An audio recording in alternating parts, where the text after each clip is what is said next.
Hey everyone, welcome back. Does Temu work on mobile data but feels completely on Wi-Fi? Here's the fix. First go to your settings app, then tap Wi-Fi. Here find your connected network with the blue check mark and tap the icon I knitter next to it. Tap forget this network and confirm. Then toggle the Wi-Fi off and wait for 10 seconds and turn it back on.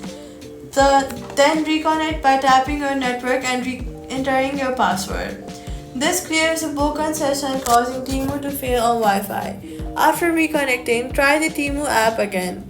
If it still fails on the specific Wi-Fi, then go to Settings, go to General, then scroll down to VPN and Device Management and make sure that no VPN is active. Temu servers can reject the VPN routed connections. Some corporate and university Wi-Fi's also block Temu CDN domains if you're on a restricted network. Switch to mobile data for Temu shopping instead. So all you've got to do is forget and reconnect Wi-Fi, check for VPN and use mobile data on restricted networks. Temu connects and that's it. Subscribe.